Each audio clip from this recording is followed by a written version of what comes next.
આજે રિલાયન્સના કાઉન્ટરથી જેને એક આખો મૂડ લિફ્ટ કરી દીધો છે માર્કેટનો 4.25% મજબૂતી સાથે અત્યારના કામકાજ કરી રહ્યો છે. જગદીશભાઈ, એક નંબર્સ સારા અત્યારના આપણે પોસ્ટ થતા જોઈ રહ્યા છે. રેવન્યુમાં એક સારો એવો વધારો જોયો છે, પ્રોફિટમાં આપણે વધારો જોઈ રહ્યા છે.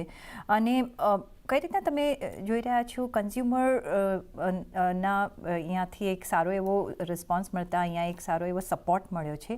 ઓલ્ધો એનર્જી તરફથી થોડુંક ટેમ્પનેસ છે, પણ રિલાયન્સ એઝ અ કાઉન્ટર કઈ રીતના તમે જોશો 4.5%ની મજબૂતી અત્યારના? રિલાયન્સના સૌથી સારા રિઝલ્ટ તો મને એવું લાગે છે કે બે છે. રિલાયન્સ રિટેલના જે આંકડા આવ્યા છે તે, અને બીજો છે રિલાયન્સ જીઓનો. આ બંને આંકડા બહુ સારા છે. કદાચ આપણે આમ O2C કે O2Bમાં કદાચ વધારે ડિટેલમાં ન જઈએ તો આ બે આંકડા પર ખરેખર વધારે સૌથી ફોકસ છે.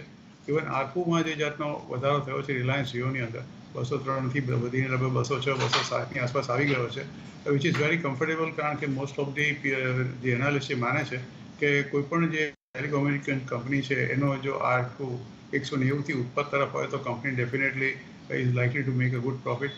સાથે જે સબસ્ક્રિપ્શનનો જે ટોટલ આવ્યો છે એમાં જો કે બહુ મોટો વધારો નથી થયો, છતાં પણ લગભગ ખાસો એવો વધારો એની અંદર પણ થયો છે. અને રિટેલની અંદર જે નવા સ્ટોરોની એ લોકો જે ખોલ્યું છે અને જે રિટેલના આંકડા આવ્યા છે એ બધું બતાવે છે કે જે ડાયવર્સિફિકેશન છે it is on absolutely on track. એટલે રિલાયન્સના રિઝલ્ટ જે ધારણા હતા એના કરતાં ઘણા સારા છે. મારી દૃષ્ટિએ આજે બજારને કદાચ કોઈએ જો એક થોડો વેગ આપ્યો હોય તો માત્ર ને માત્ર રિલાયન્સનો શેર છે. કારણ કે જ્યારે રિલાયન્સનો શેર લગભગ 4-4.5% ઉપર હોય અને તમે જાણો છો કે રિલાયન્સ અને HDFC બેંક એ બંનેનું તમે જો ભેગું કરો તો વેઇટેજ સેન્સેક્સ અને નિફ્ટી પર લગભગ 25-26% જેટલું છે. એટલે આજે જે તેજી તમને બજારમાં જોવા મળે છે એનો સૌથી મોટો શ્રેય તો રિલાયન્સને જાય છે. અને ભલે તમે બાકીના તમે જુઓ કે ઇન ઓઇલ પ્રોડક્શન્સ કે ગેસની અંદર કદાચ તમને you may not be very happy, પણ it is still not a bad result. એટલે જે ધારણા હતા એના કરતાં ચોક્કસ પરિણામ તો સારા જ છે. મને એવું લાગે છે કે આજે બજારે પણ એને થમ્સઅપ આપ્યું છે. અને આ તેજીમાં એક રિલાયન્સ એવો શેર હતો કે જેણે પાર્ટિસિપેટ નહોતું કર્યું. 1600 રૂપિયાના ભાવથી એક કોન્સ્ટન્ટલી ઘટતો જ ગયો હતો અને લગભગ 1200-1250ની આસપાસ આવી ગયો હતો. એટલે એમાં બહુ ઘણી અવકાશ ઘણો હતો. અને આજે મને લાગે છે કે જે વધ્યો છે 58-60 રૂપિયા, એ દેટ ઇઝ અ થમ્સઅપ. અને જો આજે આટલો ટ્રેન્ડ બજારમાં ચાલુ રહે તો એ દિવસો દૂર નથી કે રિલાયન્સ 1400-1450 તમને અઠવાડિયે 10 દિવસમાં જોવા મળે. ઓકે, તો 1400-1450ના આપણે અઠવાડિયા 10 દિવસમાં મે બી જો આ ટ્રેન્ડમાં ચાલે છે તો જોઈ શકીએ છીએ. એના ટાર્ગેટ્સ પણ ટેકનિકલ પણ એક વ્યૂ લઈ લઈએ. વૈશાલી, ટેકનિકલી કઈ રીતના પ્લેસ છે કાઉન્ટર, કઈ રીતના તમે લેવલ્સ આપશો? તો ટેકનિકલી બી મારા વ્યૂ જગદીશભાઈની સાથે જ મેચ થાય છે.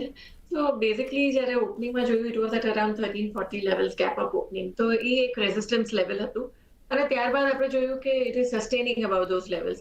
તો આઈ થિંક હવે 1280નો સપોર્ટને ધ્યાનમાં રાખી અને એકચ્યુઅલી 1300 બી સપોર્ટમાં ધ્યાન રાખી અને you can look for a target of 1450 to start with. ત્યારબાદ we can have a relook, but અત્યારના 1400-1450 એક ટ્રેડિંગ સ્ટ્રેટેજી બની છે. ઓકે, તો ટ્રેડિંગ સ્ટ્રેટેજી માટે 13,000નો સ્ટોપ લોસ, 13,000 નહીં, 1,300નો સ્ટોપ લોસ અને 1,400થી 1,450ના ટાર્ગેટ માટે તમે રિલાયન્સમાં અહીંયા એક ટ્રેડિંગ સ્ટ્રેટેજી બનાવી શકો છો. તો યસ, એક ગો મળતો તમને દેખાઈ રહ્યો છે. નેક્સ્ટ સવાલ